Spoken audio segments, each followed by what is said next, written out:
Now, let us talk about leadership. Leadership is first molded by God Himself.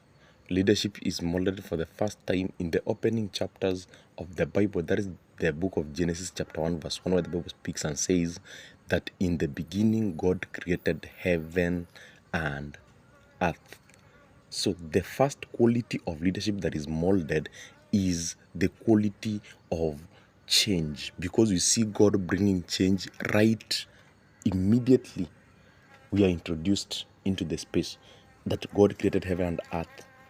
And then the second thing that we see is that, God is a person who took responsibility, because he never waited for any other person or any other thing to come and do the change, but he started to initiate that change he himself. Number 3, we see in verse 2 that there was darkness covering the earth. And the Bible speaks and says that the Spirit of the Lord was moving, or was hovering over the faces of the waters. So we see God being a person who is committed, because he was moving. The Spirit of the Lord was moving. And when you will realize that he was not just moving in vain when you come to verse 3, where he says that let there be light. That means that the fourth thing that is captured there is that God was a person who was vicious. He had a vision. There is a vision that he had embodied, and we see it starting to manifest right away when he says, "Let there be light." So, as the Spirit was moving, he was planning, he was seeing what will come to exist, and now he comes and says, "Let there be light." And right away on, you realize that many things are made now. He created many things along the way.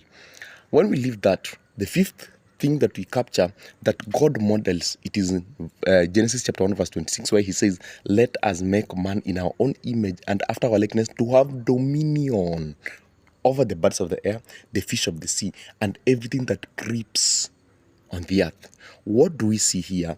We see God being a person who works in teamwork and trusts, and number 3, delegates power and responsibilities.